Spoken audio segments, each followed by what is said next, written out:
Good morning and welcome. My name is Nate Ward. I am the director of the Global Business Center here at the Montehuja College of Business at Cleveland State University. Also a trade advisor for the state of Ohio with the Ohio SBDC Export Assistance Network. We are funded in a cooperation with the Ohio Department of Development and the U.S. Small Business Administration. And so we thank our sponsors for that support. Joined here on the call are my colleagues Chris Lees, fellow trade advisor in our office, and off camera having some video problems is David Delgado, also part of our CSU team. In a moment, I'll introduce our speaker and today's topic, but before I do that, I just have to give a brief overview to what we do here. I know that people are joining us from across the region and in some cases a couple of other states, so welcome to all of you. Just a little bit about who we are and what we do in our office. We support Ohio's exporters. And we do that because Ohio's exports is a really important part of our economy. Ohio is a top 10 exporting state. There's about 15,000 and a half companies that exported from Ohio in our area, and the vast majority of them are small businesses. About just under 90% are small businesses. They support just shy of $200,000, excuse me, 200,000 jobs in Ohio through exports of goods and services. We are a team of export advisors. Together, we cover all 88 counties. The team here, based out of Cleveland State, is responsible for 32 of the counties, from Lake County to our east, all the way to the Indiana border to our west. And if you are a small to medium-sized company in Ohio, these are the counselors and how you can get a hold of them. We would always be glad to connect you with the trade advisor in your area if you're not already part of our territory. And what do we do as trade advisors? We are basically cost-free advisors that consult small and mid-sized companies on any of a variety of topic related to international trade. It could be from answering a basic question of readiness planning. We get questions, do I need to fill this document out? How do I complete it? Do I need to complete it? How would I go about that? All the way up to helping build strategic plans, 1 year to 5 year plans of internationalization. But in between, there's a lot of work that we do in market research.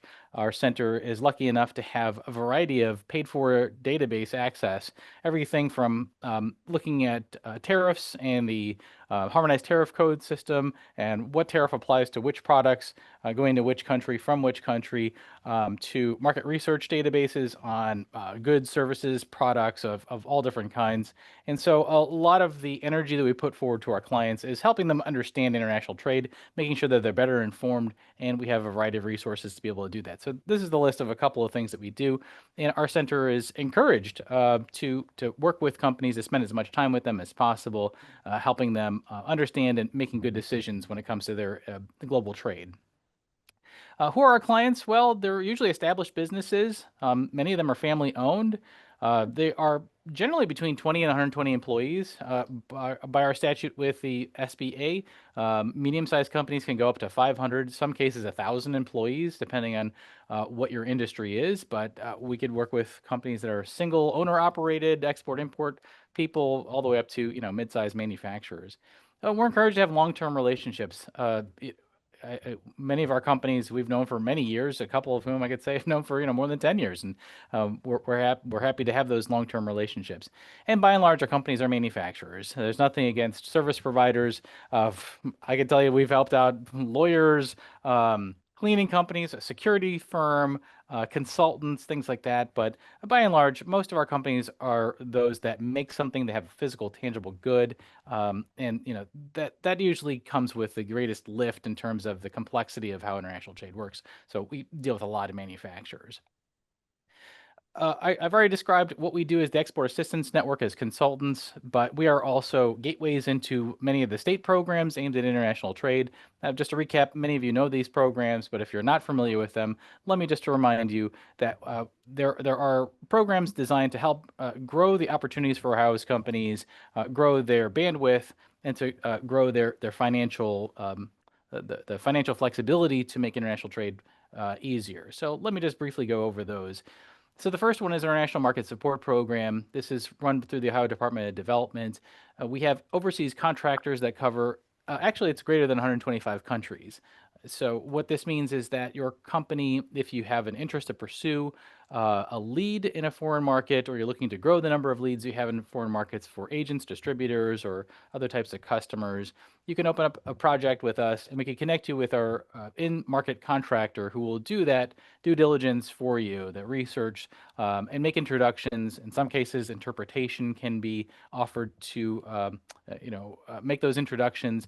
Usually we'll start off with a virtual introduction with that prospect, and ultimately, hopefully, you can meet that company in person. Either they'll come here or you can go there, and we can assist with that whole project. And the best part is for qualifying small to medium-sized Ohio-based companies, this is a fully taxpayer-provided service to you, and there's no additional cost. So it's really a good deal if that's something that you'd like to look into.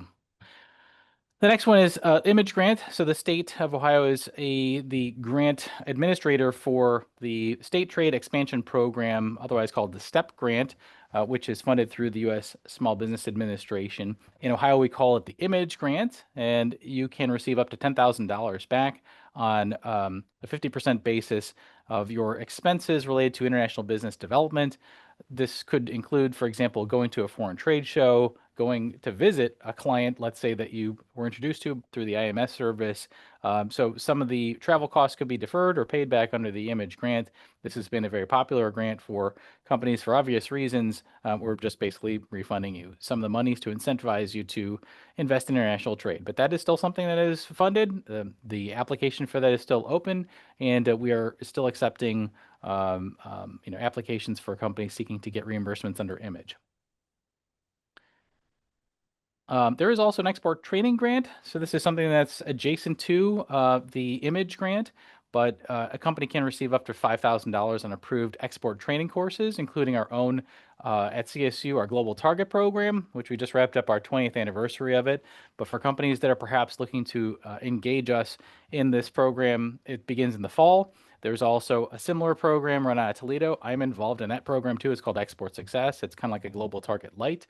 But these are basically export accelerator programs that are designed to guide companies to help them manage their international business program. I know this year we're looking at rolling out one that's more targeted on export-import resilience and understanding trade dynamics. There's a lot of companies that are kind of sweating that right now, understandably. But it is possible under the export training grant to receive some monies back from the state of Ohio to alleviate the cost of participating in those, because those programs cost several $1,000s. It's still a manageable cost, but anywhere can help out, right? And lastly, the state provides support on trade missions. So, for example, this past month, we sent a number of companies down to FabTech in Monterrey, Mexico, for a trade show there. We'll be sending a delegation to the Paris Air Show. That's going to be in France. That's coming up here. So the state will occasionally advertise space in a pavilion or in a booth in the USA Pavilion at major overseas trade shows. So these are just a couple of examples. And we'll also welcome delegations to the area. So we're happy to make those connections to you. The last most prominent one that I'll bring up here is the Ohio Export Internship Program. This is one we're very proud of. Currently, there's just about 60 students that were recruited, trained, developed, and through a matchmaking process placed in Ohio companies. We have in our area about more than 20 or so that are in the Northeast Ohio area that are working for a lot of our clients. And these are students that are doing 40-hour work weeks for 12 weeks, and the state will reimburse those companies 50% to help subsidize and encourage the work that they're doing. So we're really happy that we're doing our part to retain these very bright students that are ambitious and want to grow. And we've had a great success of many of the students staying on with those companies, being managers, let's say, themselves of later interns. It's just been a terrific win-win type of cycle. All right, so I'm just actually going to skip this part because I don't want to steal any more of the time. That's just a brief overview to what we offer here at the Ohio SBDC Export Assistance Network. I know many of you are already familiar with us. Tom Licks, it's good to see you. Good morning, sir. So at this point, I'd like to dedicate the balance of our time to Meredith from Global Wordsmiths. I think that we've not hosted this topic in a little while, but I had a chance to meet Meredith at the recent NASBITE conference, which was held here in Cleveland. If you're not familiar with NASBITE, it's basically the National Association for Trade People, and I happen to be a board member of that organization. But we held a conference in Cleveland, which was terrific, an opportunity to meet like-minded folks that are doing international business-related things, and I had a chance to attend Meredith's workshop on using language to your advantage to reach foreign audiences. And I thought I loved the seminar so much that I asked her if she would repeat that for our audience here, and that's where it takes us to this morning. So Meredith, thank you so much for your time today. I'm really looking forward to you sharing your message with our audience this morning. Yeah, well, thank you so much, Nate. And I'm just going to pull up the presentation here. Give me one quick moment.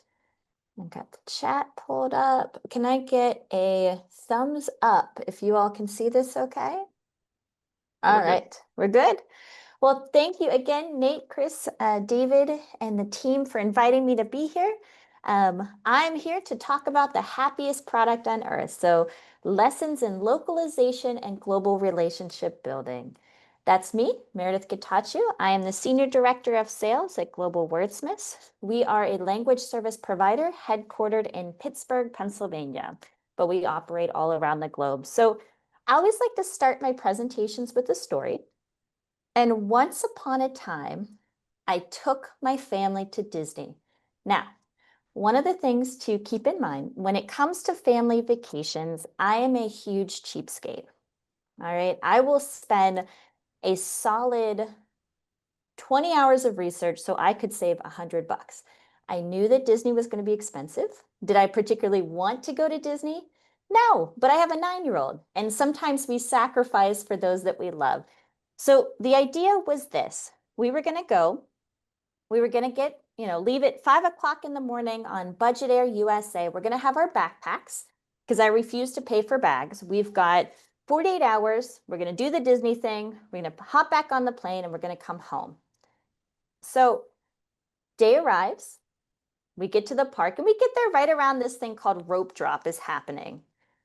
And we step into the park and I can feel this transformation taking place. I can see these things that I remember from childhood. I see the characters of the movies that I love, and I see the castle, and I am submerged in Disney. It's in the air. I can smell it. Disney has a scent, believe it or not.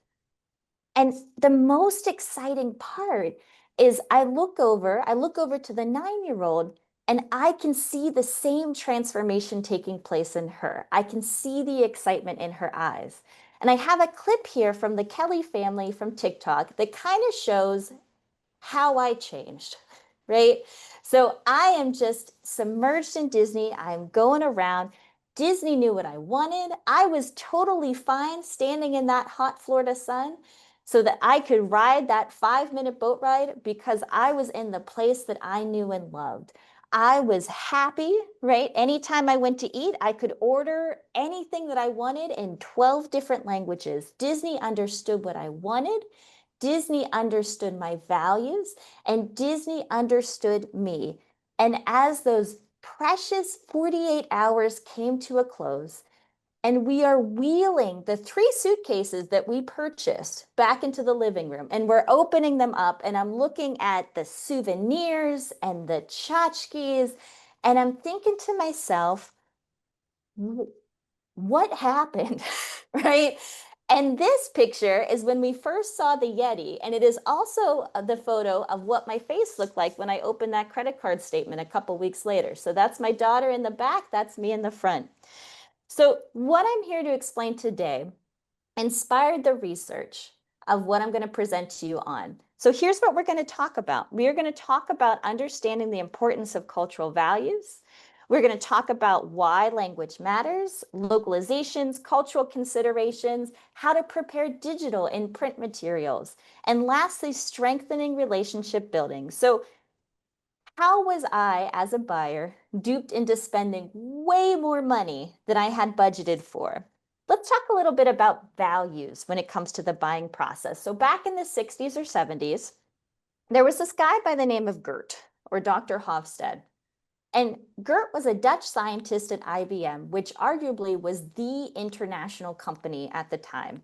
And Gert worked in the personal research department, which we kind of know as HR today. And his boss tasked him with this. He said, we need to know what makes employees from around the world get along well. What makes them click? What makes them tick? And essentially, after a couple years of research, what he came up with is this: culture. Culture is the collective programming of the mind which distinguishes the members of one group or category of people from another. And what that means is this: we grow up in a culture, sometimes more than one. And we are raised by people, right? Usually our parents, and we mimic our parents, how they behave, how they interact. We watch the people around us, how they behave, how they interact. And to fit in, we internalize these similar behaviors to adapt to our society, which leads me to my behavior at Disney, right? Why was I totally fine to chuck that budget out the window?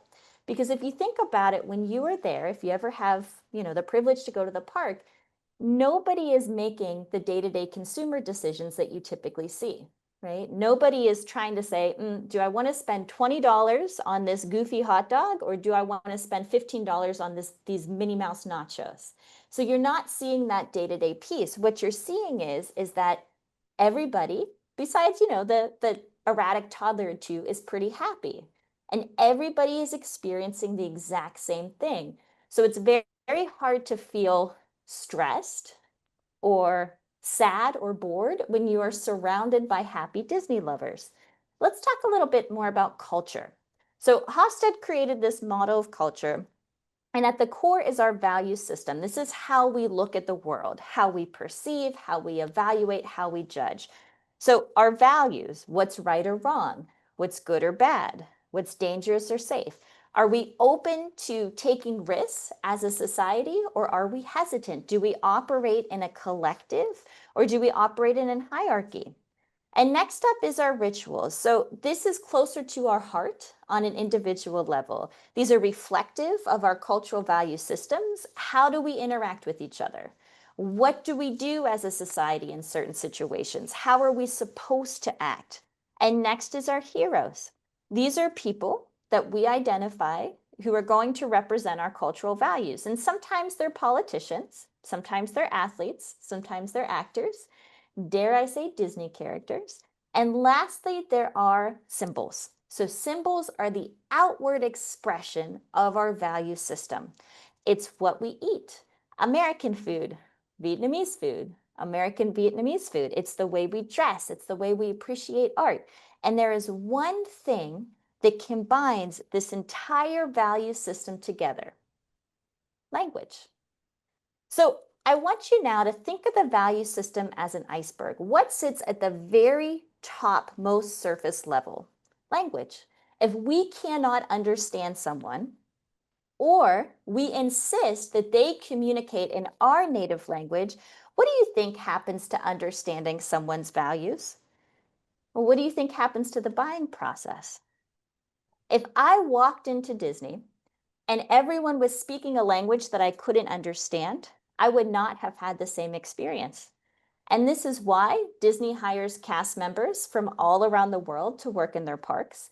This is why Disney prints its maps in several different languages. This is why when you go on Disney.com and you look at the website, you can see that it localizes its materials to cater to its biggest audiences. So you have United States English, you have Spanish in the United States, you have Canadian English, Mexican Spanish, etc. And this is why Disney spends a gajillion, trillion, bazillion dollars each year to localize its songs and movies in at least 14 languages per feature film. So what is localization? Localization is the cultural adaptation of content, products, or services to appeal to different audiences. And I want you to think of localization in this way. So you have your tangible items. You've got, your websites, your signages, your marketing materials, your apps. You are putting them into different languages and dialects. You are localizing the date, the time, the measurements, the currency. You're paying attention to the cultural nuances and the sensitivities. And we're going to talk about the intangible later, but the intangible is really why you connect with experts or people who know more about the culture. Let me give you an example. So, Coco, right? You may have watched the movie Coco. So, on our left, we have our worldwide version. So, if you've watched the movie in the United States, this is the version that you've seen, your kids have seen, maybe your grandkids have seen, and that you know and maybe love.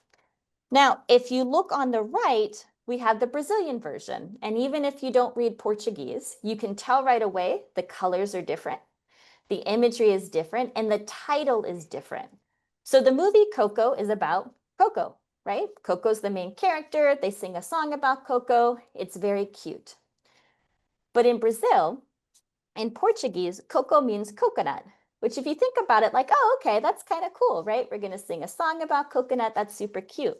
But if you take the accent mark, right, this guy, and you put that on coco, it doesn't mean coconut anymore. It means poop, which is not so cute, which is why they changed the title and some of the music. Let's talk about the movie, Pixar movie, Inside Out.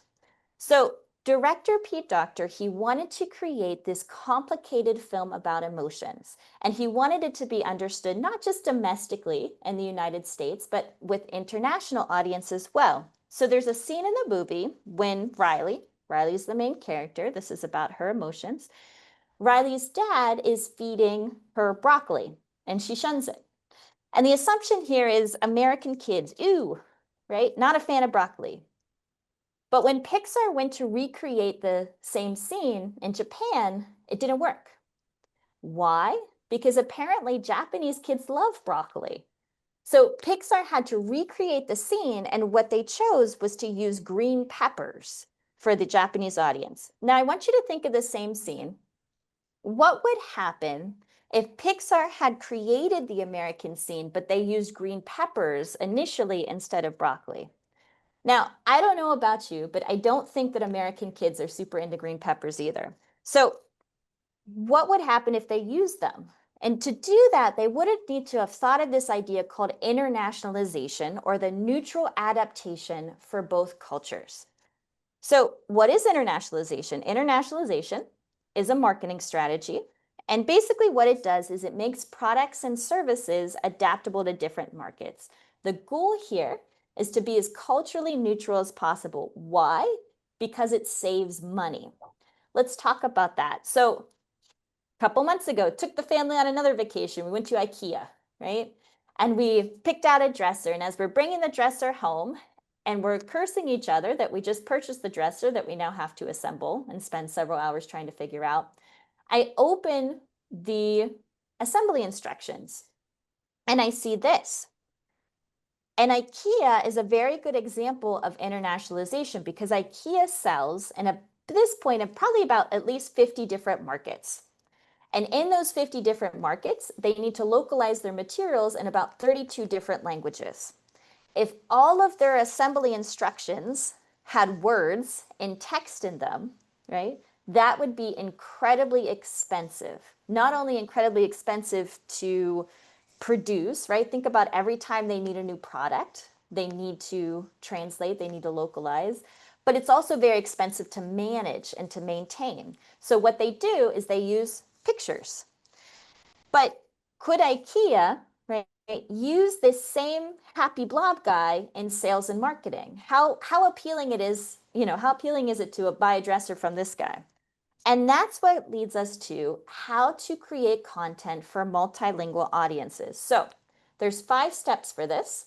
Number 1, determine your audience. Number 2, learn about your audience. And believe it or not the same thing.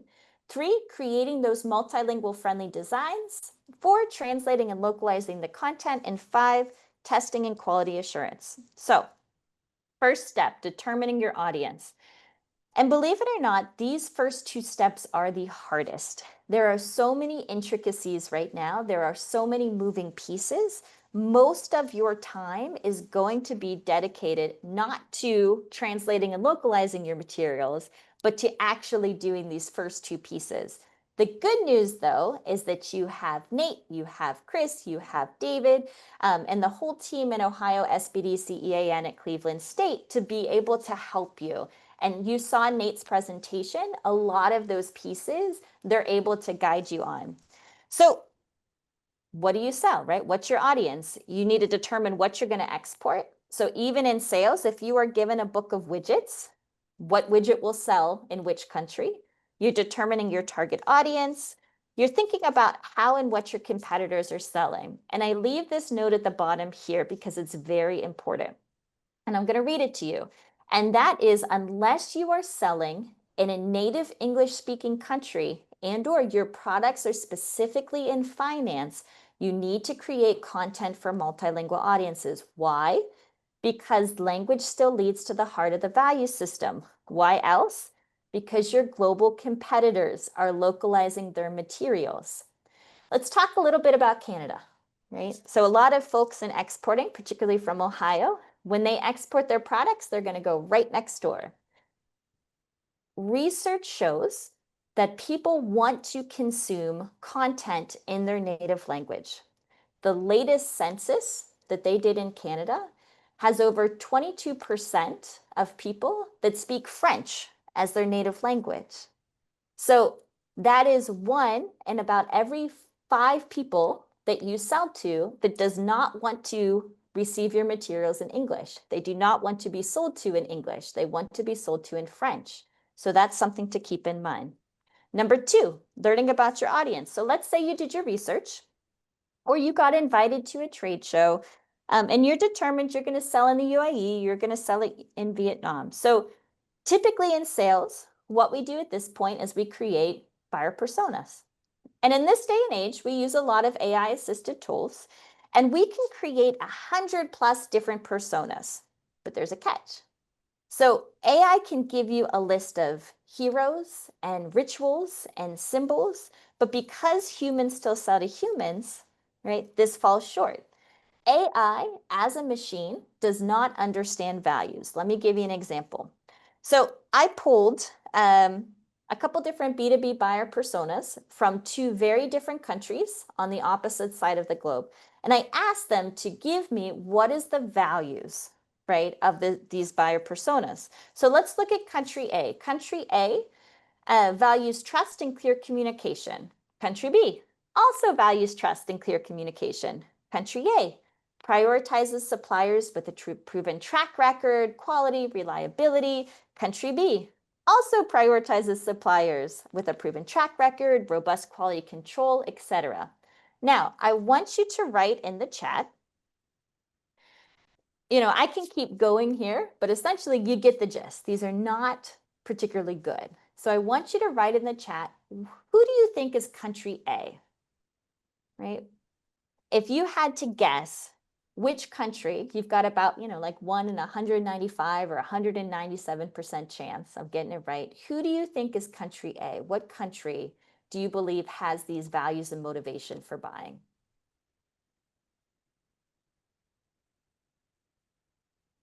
Okay, so USA, we've got a response. Someone guessed USA. 3 responses for USA. Okay. Anybody else? Any other thoughts about country A?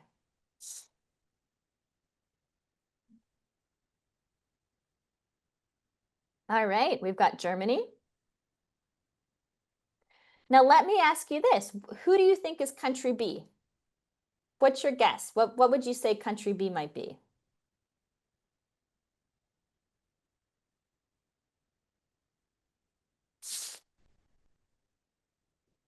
All right, so TJ says that actually USA is country B. So we're getting some conflicting USA answers. Anybody else? Any other guesses for country B? All right, we've got Canada, we've got USA again. I'll give it 20 more seconds.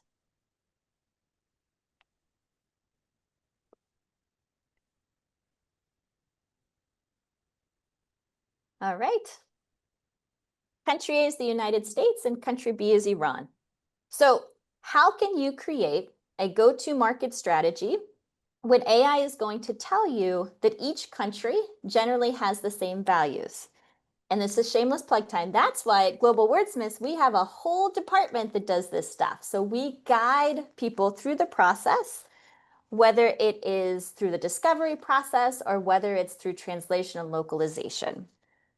Number 3, creating multilingual designs. Like the broccoli and peppers in Inside Out, what costs companies the most time and money is neglecting to plan their materials and websites for international audiences. Now, even if you are selling to a highly sophisticated buyer, research shows over and over again that people want to consume in their native language. Why? It's faster for them, it's easier for them, and it's seen as a courtesy. Why is it seen as a courtesy? Because you understand their values. Why else? Because your global competitors are localizing their websites and their materials. So when you get off the call today, I want you to share this information with your sales team, with your marketing team, and even if your company is still in the early stages of trying to determine where to go, what to sell, you can still create your designs with these in mind.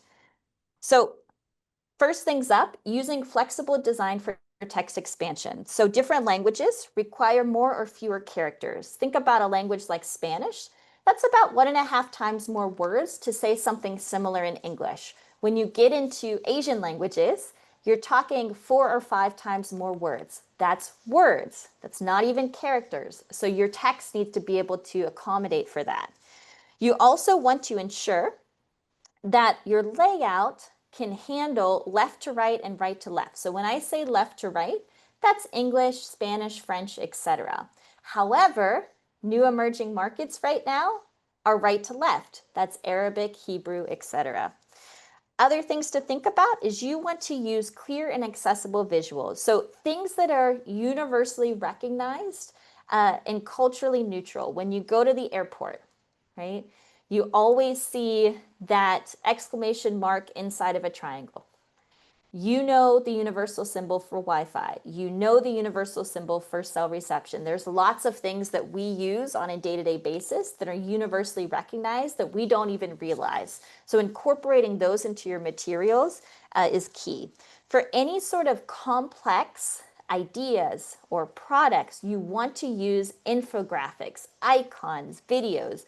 The more visuals, the better, especially when you are selling to B2C audiences or you are selling your product that is going to be used by production, assembly line workers, etc. These folks are your quote unquote end users, and they are going to have varying literacy levels. If you are selling your product, if you are going to a trade show and you are thinking everybody that you're communicating speaks English very well, that's not who you're selling to, right? Those are usually not your end users. So you want to keep that in mind. For websites, apps, digital platforms, you want to implement language switching options. So you want to research first, what is the best option available? Now, not all of them are created equal. You have, people are very familiar with Google Translate. That's usually a free tool. Sometimes, believe it or not, depending on the language, that's actually better than some of the paid tools out there. It really depends. So you need to understand, what are you selling, right? What is the language? And we're going to get a little bit more in detail into that later in the presentation.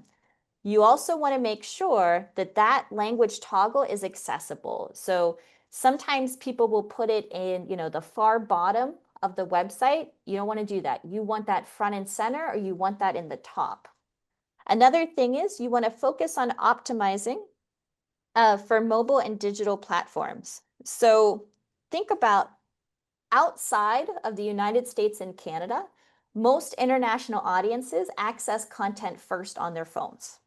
So you want to ensure that your content is going to work well on all screen sizes. So in Latin America and Africa, the average screen size is about 5.5 inches. That newest iPhone, that newest Samsung that's been released is closer to 7 inches. That's a 27% difference. So you want to be mindful of that. We're going to touch on SEO best practices very quickly. By now, you've probably heard about the importance of domain names. I always make the joke that people will come to us or clients that we start to work with, and they're preparing their materials for a trade show, and they say, "Oh my gosh, we went to go buy our buy our domain names, and it's already sold. I can't believe it." And I'm like, "Yeah," and they're going to tell you, you'll know who bought it in about a week before or after the show, because they will make themselves known and they'll be happy to sell it back to you. So you don't want to wait for that. You want to secure those domain names, or at least have a plan in action before you start to expand, particularly if you're going to register and go to trade shows. Another thing to keep in mind is you want to optimize your content for SEOs in target languages. So if you are manufacturing flooring and you are selling in the Turkish market, and your SEO, keyword is laminate, they're not necessarily going to search for you, right? You need to localize that. You need to make sure that that's adaptable. Number 4, translate in localizing materials. So you need to identify what to translate and localize. But not only do you need to identify what, you also want to pick the right partner that aligns with your company's values and quality standards. So when I say quality standards, that means who is translating your materials, what qualifications do those linguists have, and are those linguists being paid fairly? So in the language services industry, what's very common for big providers is that they outsource everything. So if you go to the salesperson or you go to the project manager and you ask them, "What's the name of the person that translated my brochure?" They have no idea. They do not have a clue. Never met him before. And that's a problem. Another thing that's a problem is that they will charge you as a client maybe like 25 cents or 30 cents a word, depends on the language, depends on the service. And what they're going to do is they are then going to go to find a linguist in Africa or Asia or Latin America, and they're going to pay that linguist 3 cents a word or 5 cents a word. And the idea is, oh, well, they're from Africa or they're from Asia, right? So the cost of living is lower. But the reality is this: it doesn't matter where you live in the world, you cannot support your family on 3 cents or 5 cents per word. You can't support your family. You cannot upskill your services. You cannot invest in the latest technology that you need for your work to stay relevant. And that's a big issue. So again, you want to ask these questions because you need to understand the process of what's happening. Now, let's say you're like, "Well, we don't use humans at all. We just use AI." Okay, great. Ask your AI partners, right? What LLMs are they using? Because in the industry, we all use very similar LLMs. So understand what you are paying for when you use an AI provider is you are paying for your customer service. Keep that in mind. Now, we're going to go a little bit less Disney characters, a little bit more into Doomsday, but bear with me, right? It'll be okay. So let's talk about distributors. When you are working with distributors, again, you want to ask, who is translating your materials? Are the translations being done by a professional linguist, and what are their qualifications? Distributors are fantastic. Distributors are very helpful. Distributors are able to help you navigate in-country dynamics. Distributors are not translators. Distributors do not typically have a translation team. And if they do, I can give you an example. We got a huge project from a really big digital IT marketing company, and it was for Vietnamese, and some of it was translated pretty badly and some of it wasn't. And so we're sifting through these, and I asked the customer, I said, "Who translated these materials?" And they said, "Well, our distributor did."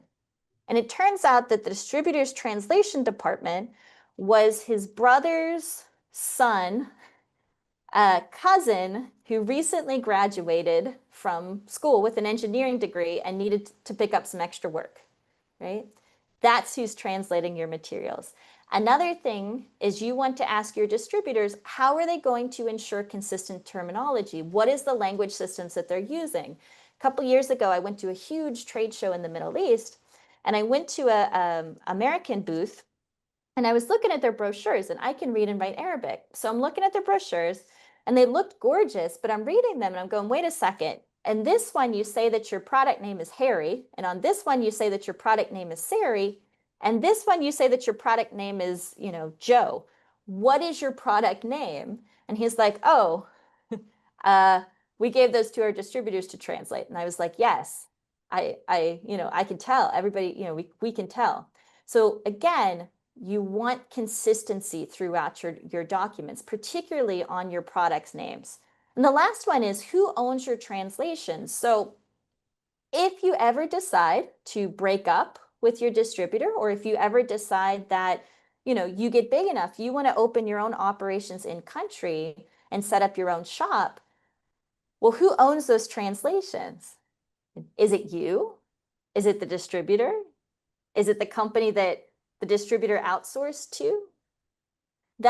Those are the pieces that need to be kind of clearly defined in your contracting agreement. So you don't want any surprises. You want to own those translations.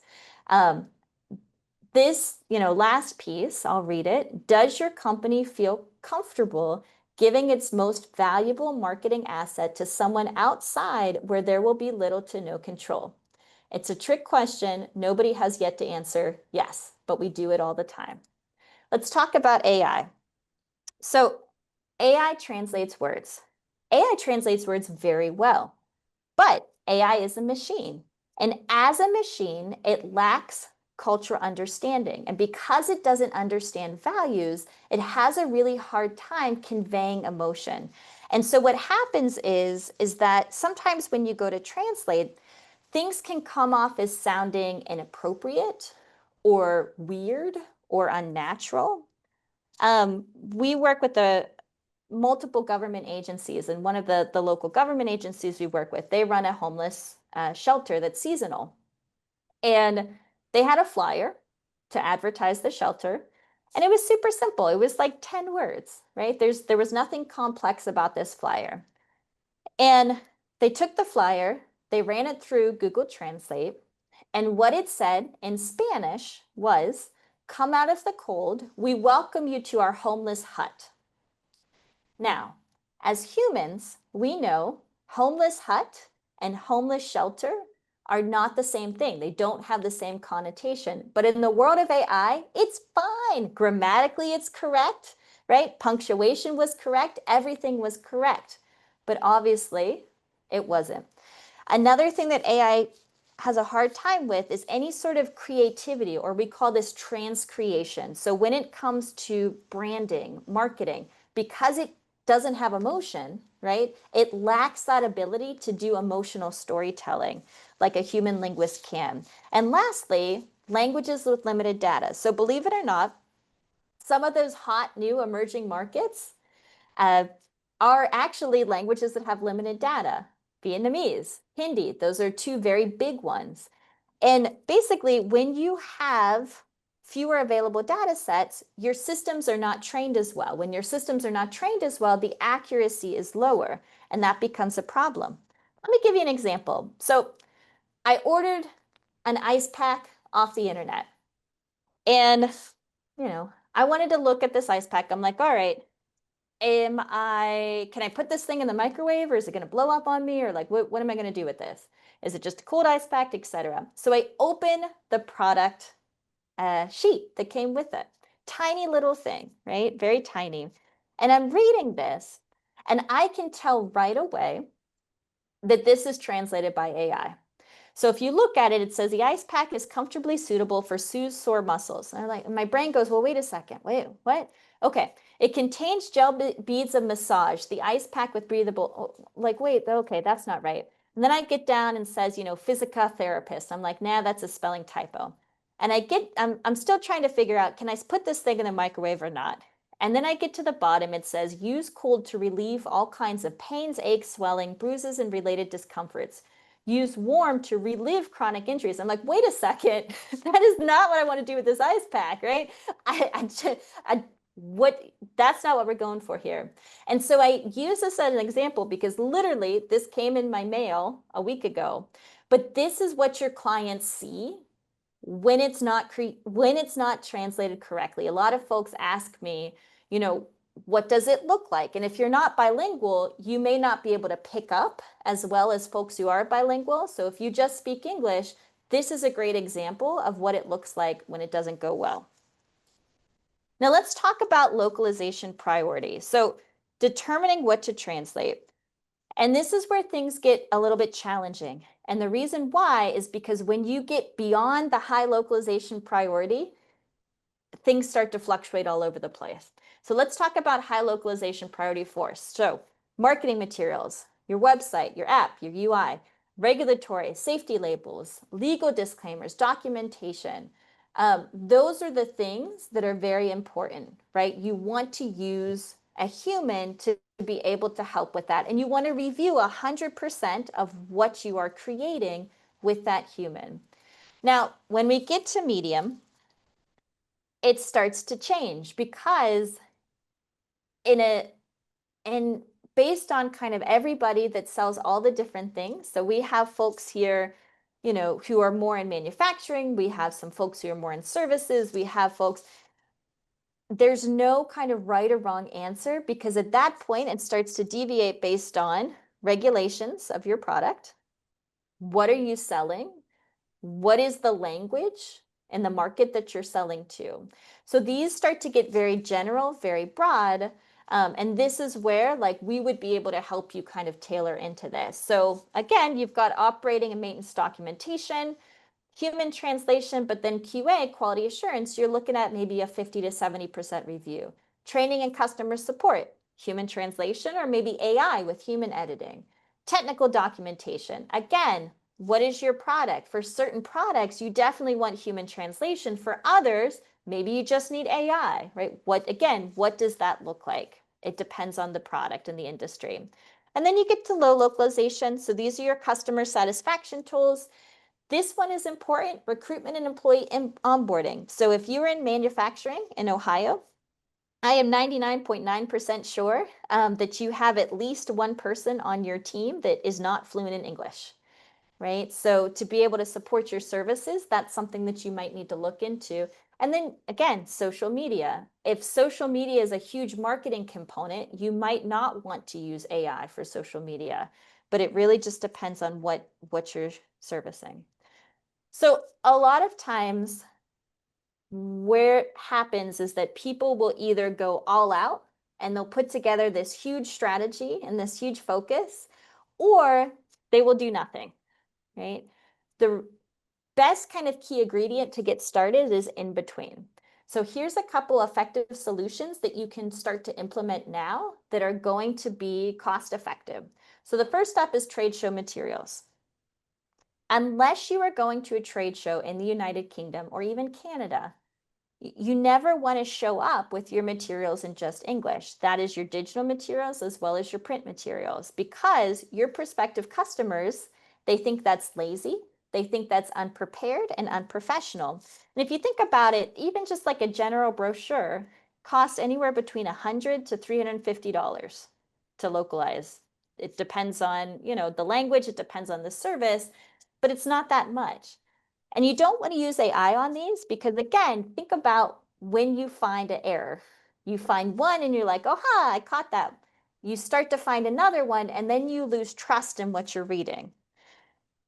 Number two, subtitles and marketing and product videos. So you don't want to assume that your prospective customer can read, hear, and speak at the same level.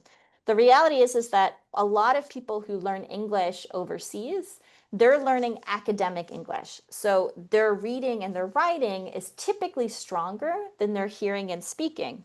So specifically, if you have technical videos, you want to ensure that that customer is receiving the entire message. Subtitles make us focus on what we're listening to. It reinforces what we're hearing, what we're reading at the same time. Another thing is when you put, subtitles, or even if you decide to dub things, people share those. People are more likely to share those in their native language than they are to share them in English. And the third thing is business liaison interpretation. So there is nothing more awkward in the world when you sit down to this beautiful dinner and you have, 10 Chinese businessmen just staring back at you, just waiting. So a business liaison interpreter, they are there to help you navigate. They're there to help you ensure that that conversation flows naturally. They're navigating cultural values and appropriateness. It's always polite to ask. So if you have prospective customers or customers who are going to come visit your facilities or your office, just like you would ask, do you have any dietary concerns? Would you like a on-site business liaison interpreter? Even if you are conversing with them fluently, or even if they're advanced in English, it's still polite to ask. If you are not sure, where do you find a business liaison interpreter? Just ask. We have a lot of them. And if we can't help, I have a lot of resources. I can point you in the right direction. Who you don't want to ask. You do not want to ask your local university. A lot of times, students are not trained linguists. They're not trained professionals. So they're not necessarily going to know the technical vocabulary that you might need them to. And in some instances, it's very strange in certain cultures when you have a younger person communicating on behalf of an older or more senior person. So you want to be mindful of that. And last up, we have testing and quality assurance. So after you translate, you want to test that content with native speakers. Even if you only have an AI plugin, we can review what that AI plugin is. We can give you a grade. We can fix it, right? If there's words that are incorrect. If you are not working with the language service provider, you want to work with a native speaker who is familiar with your product and services. So you don't want to ask Bob that had 3 semesters of Spanish. That's not the right person to ask, right? You want someone who's really able to help. You want to check for cultural sensitivity, any sort of cultural missteps, imagery, symbols, anything that could alienate anybody, you want to look through.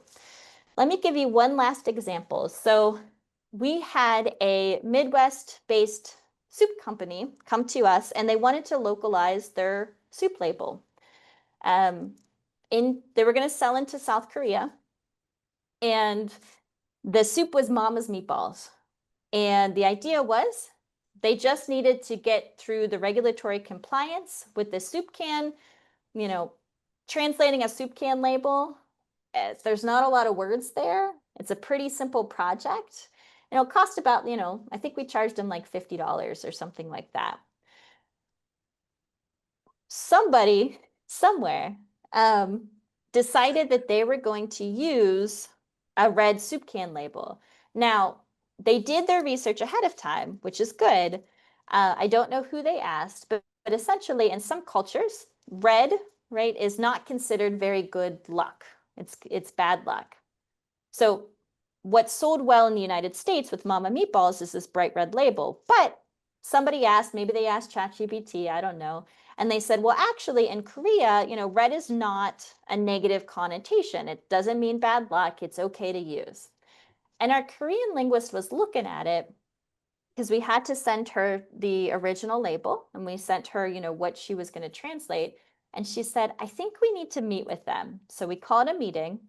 And it turns out that in Korea, right, when you put red on a product, sometimes that means do not consume. Warning, do not eat this product.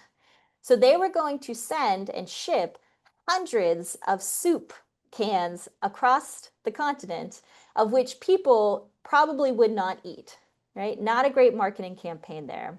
So we were able to fix it. We found the error. They changed the color of the label, still Mama's Meatballs, and it was pretty successful.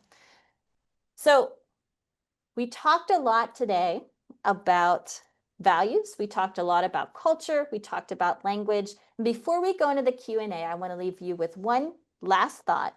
No matter how you embark or how you encourage your clients to embark in their localization and global business journey, just remember it's a small world after all. Thank you.